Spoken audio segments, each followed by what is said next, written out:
ओम शांति।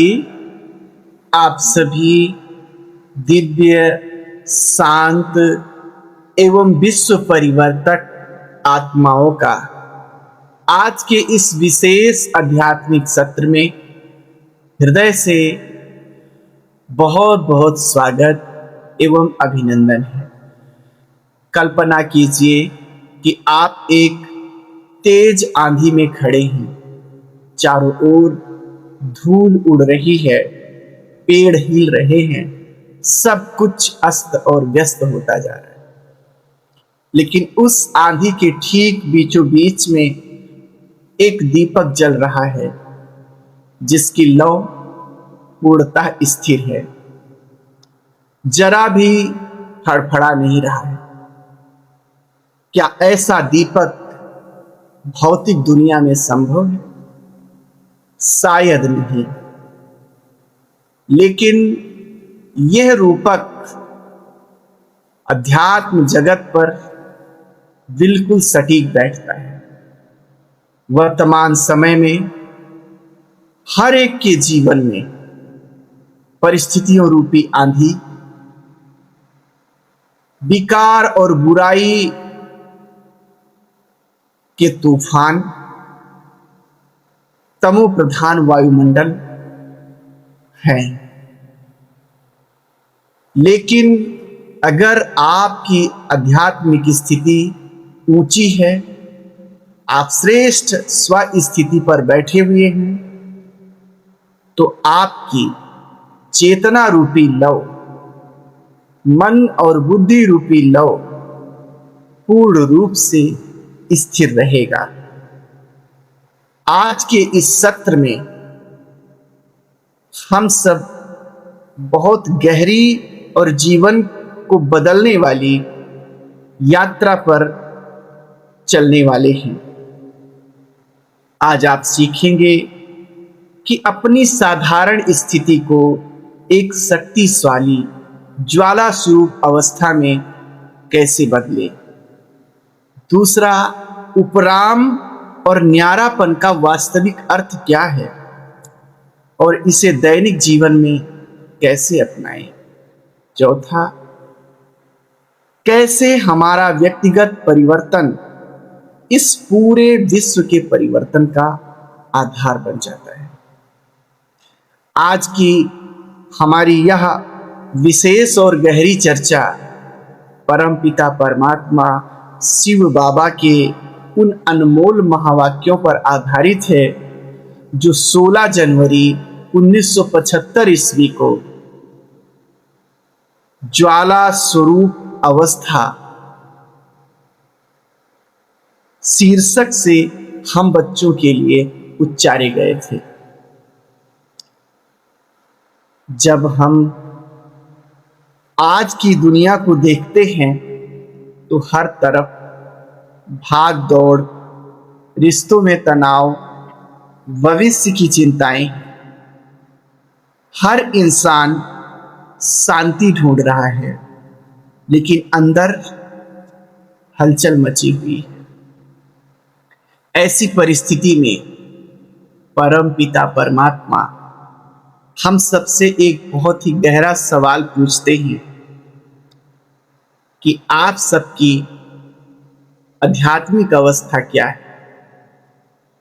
आप सब बाप दादा के नयनों के सामने हो या नयनों में समाये हुए हो। इस एक पंक्ति में बहुत गहरा रहस्य छिपा हुआ है। जब कोई चीज हमारे आंखों के सामने होती है तो उसके और हमारे बीच में तीसरे के आने की गुंजाइश होती है, और अगर कोई चीज आंखों में समाई होती है तो तीसरे के आने की गुंजाइश खत्म होती है। यानी अगर हम परमात्मा से रिश्ता सामने का जोड़े हुए हैं तो रोजमर्रा की परेशानियां, ऑफिस का तनाव, रिश्तों का खटास रूपी विघ्न हमारे और ईश्वर के बीच में आता ही रहेगा। लेकिन अगर हम आत्माएं परमात्मा के नयनों में समाये हुए हैं, उनके लव में लवलीन हैं, एक रस अवस्था में डूबे हुए हैं, तो हमें कोई भी परिस्थिति, प्रकृति के 5 तत्व परमात्मा से अलग नहीं कर सकते। प्रकृति अर्थात इस शरीर के जो भोग हैं, कर्म भोग भी योग का साधन बन जाएगा। कर्म भोग भी हमें परमात्मा से अलग नहीं कर सकेगा। परिस्थिति भी हमारे योग का साधन बन जाएगी, वो हमें परमात्मा याद से दूर नहीं कर सकेगी। लेकिन ये तब होगा जब हम सदा उसकी स्मृति में डूबे रहेंगे, उसके नयनों में समाये रहेंगे। हमेशा हमें इस बात की स्मृति रहे कि हम आत्माएं परमात्मा पिता की छत्र छाया में हैं। अगर ऐसा है तो आपके अंदर का व्यर्थ संकल्प वहीं समाप्त हो जाएगा। वर्तमान समय में हम सबको ज्वाला स्वरूप की अवस्था को धारण करना चाहिए, ऐसा इस अव्यक्त मुरली में संकेत दिया गया है। आज के समाज में इतनी नकारात्मकता है, हम अक्सर शिकायत करते हैं कि दुनिया कितनी खराब हो गई है, लेकिन परमात्मा हमारा ध्यान बाहर से हटाकर भीतर लाते हैं। वे पूछते हैं कि विश्व परिवर्तन के आधार मूर्त स्वयं को परिवर्तन किया हुआ अनुभव करते हैं। वे कहते हैं कि आप सब आत्माएं परमात्मा पिता की चुनी हुई आत्माएं हैं। आप विश्व परिवर्तन के आधार मूर्त हो। अगर अभी आप ही परिवर्तित नहीं हुए हो तो क्या विश्व का परिवर्तन कर सकोगे? विश्व परिवर्तन के लिए आवश्यक है कि जो आधार मूर्त हैं पहले स्वयं परिवर्तित हो। अगर हम जो खुद को आधार मूर्त समझते हैं, अगर हमारे ही संकल्पों में हलचल होगी, अगर हम ही कहेंगे कि अभी मुझे खुद को बदलने के लिए कुछ और समय चाहिए, तो दुनिया कैसे बदलेगी? इस अव्यक्त मुरली में परमपिता परमात्मा हम सबको ये इशारा देते हैं कि आपके संकल्पों में जो हलचल होती है, इसके आधार पर ही जो विनाश के निमित्त बनी हुई आत्माएं हैं, उनमें भी हलचल होती है। जब आप सब बहुत ही इंटेंस पुरुषार्थ करते हैं, लगन की अगन में मगन रहते हैं, तब विनाश की ज्वाला भी बढ़ जाती है। लेकिन जब आप आधार मूर्त आत्माओं में लगन की अगन कम होती है, आपका ज्वाला स्वरूप अवस्था कम होता है, तो जो विनाश के निमित्त आत्माएं हैं वे भी शीतल हो जाते हैं। सोचिए कि विश्व परिवर्तन एक लंबी ट्रेन के हिसाब से है और आप आधार मूर्त आत्माएं उस ट्रेन के मुख्य इंजन हैं। अगर इंजन ही रुक रुक कर चले, उससे आगे बढ़ने के लिए और समय चाहिए, ऐसा कहे, तो पीछे जुड़े सारे डिब्बे अर्थात संपूर्ण विश्व अपने आप रुक नहीं जाएगा, क्योंकि डिब्बों में अपनी कोई शक्ति नहीं होती। इंजन की पावर से ही वे आगे बढ़ते हैं।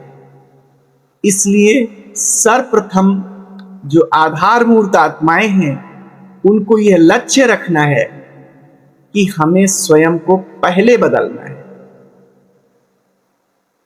बाकी जो समय बचेगा उसको हम इस विश्व की परिवर्तन के लिए देंगे। बाबा बहुत स्पष्ट शब्दों में कहते हैं कि जब तक हम ज्वाला रूप नहीं बनते, तब तक हमारी बुराइयों के विनाश की ज्वाला भी पूरी तरह प्रज्वलित नहीं होगी। ज्वाला रूप अर्थात इसका मतलब क्रोध की ज्वाला नहीं है। इसका अर्थ है आत्मिक शक्ति और ईश्वरीय लगन की वह प्रचंड अग्नि जिसमें सारे पुराने संस्कार, पुरानी आदतें, पुरानी कमजोरियां जलकर भस्म हो जाएं। हमारी वह इंटेंस तपस्या जिसमें हमारी कमी कमजोरियां स्वाहा हो जाएं। यह वह स्थिति है जहां बुराई आपके पास आने से पहले ही जलकर भस्म हो जाती है। क्या आप जानते हैं कि इस ज्वाला रूप अवस्था को पाने का सबसे सहज तरीका क्या है? बाबा ने बच्चों से प्रश्न किया तो बच्चों ने बहुत बहुत बातें बताई, लेकिन परमात्मा पिता उत्तर में कहते हैं कि इसकी बहुत शक्तिशाली चाबी है ज्वाला स्वरूप की, और वो है अब घर चलना है, वापिस घर जाना है, इसकी धुन लगी हो। तो अपने आप साक्षी, उपराम अवस्था, न्यारा अवस्था सब अपने आप घटित हो जाएगा। केवल एक धुन हो कि अब घर चलना है। सोचिए, जब आपको पता होता है कि कल सुबह आपकी फ्लाइट है, आपको अपने घर लौटना है, तो क्या आप होटल के कमरे की सजावट में उलझते हैं? अगर उसमें कुछ ऊपर नीचे भी होता है तो सोचते हैं कि कल तो अब निकल ही जाना है, इस पर क्यों हम अपना समय दें?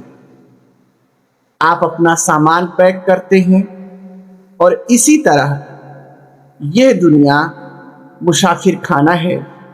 हमें अपने असली घर परम धाम वापिस जाना है। जब यह स्मृति पक्की हो जाती है तो हमारे भीतर एक उपराम अवस्था आ जाती है। उपराम का अर्थ है कर्म करते हुए भी कर्म के बंधनों से, फलों से मुक्त रहना। इसे साक्षी बनना भी कहते हैं। इन बातों को हम व्यवहारिक जीवन में कैसे उतारें? तो मान लीजिए कि आपके घर में या कार्य स्थल पर कोई बहस हो रही है, तो मन में तुरंत सवाल आते हैं, ऐसा क्यों हुआ? अगर ऐसा ना हुआ हो तो? मगर उसने ऐसा क्यों कहा? परमात्मा पिता कहते हैं, यह अगर मगर की भाषा छोड़ दो। बहस में उलझने के बजाय अब अव्यक्त फरिश्ते की तरह शांत हो जाओ। आपके शांति का प्रकंपन सामने वाले के गुस्से के भाव को शांत कर देगा। बाबा हमें याद दिलाते हैं कि बाप दादा अंत तक आपके साथ है, सदा बच्चों के ऊपर स्नेह और सहयोग की छत्र छाया के समान है। इसलिए घबराओ मत, हम अकेले नहीं हैं। स्वयं भगवान हमारा बैकबोन यानी रीढ़ की हड्डी है। हमें इस वर्ष अपनी कर्मातीत अवस्था यानी सर्व कर्म बंधनों से मुक्ति और न्यारेपन का बैलेंस बनाना है। जब हम सब मिलकर एक ऐसी एक रस और शक्तिशाली स्थिति बनाएंगे, तभी यह दुनिया बदलेगी। एक साधारण इंसान सोचता है कि हालात उसे बदल रहे हैं, लेकिन एक आध्यात्मिक योद्धा जानता है कि उसकी स्थिर स्थिति हालातों को बदल सकती है। आज के इस पूरे महावाक्य का सार यही है कि हम दुनिया को बदलने की राह तो देख रहे हैं, लेकिन उसकी शुरुआत बाहर से नहीं, बल्कि हमारे भीतर के ज्योति को ज्वाला बनने से होगी। तो हम सबको ज्योति को ज्वाला बनाना है। जब हम खुद प्रकृति के आकर्षणों से उपराम होकर ईश्वरीय आकर्षणों में रहेंगे, तभी नई दुनिया के नजारे स्पष्ट होंगे। आप कोई साधारण आत्मा नहीं हैं। आप इस विश्व रंग मंच के सबसे विशेष और नयनों में समाये हुए सितारे हैं। आपकी एक एक श्रेष्ठ सोच, आपका एक एक दृढ़ संकल्प इस सृष्टि के अंधकार को मिटा सकता है। आप इस संसार के आधार मूर्त हैं, उद्धार मूर्त हैं। आज अभी इसी पल से हम सब एक संकल्प लें, अपनी आंखें एक क्षण के लिए बंद करें और गहराई से श्वास लें और स्वयं से कहें कि मुझे अब वापस अपने घर जाना है। मैं एक साक्षी, उपराम और ज्वाला रूप आत्मा हूं। आज से कोई भी छोटी मोटी बातें, कोई भी अगर मगर की बातें मेरे आंतरिक शांति को छीन नहीं सकेंगे। अपने उस बैकबोन, उस सर्वशक्तिवान को महसूस करें जो हर पल आपकी छत्र छाया में है। इस शक्तिशाली स्मृति के साथ आज के दिन की शुरुआत करें। अगर यह संदेश आपके दिल को छुआ हो तो इसे अपने जीवन में जरूर उतारें और औरों तक भी इस शांति की किरण को फैलाएं। सदा हिम्मत और उल्लास में रहें, निश्चिंत रहें। इन्हीं शब्दों के साथ आप सभी को ईश्वरीय याद, प्यार और ओम शांति।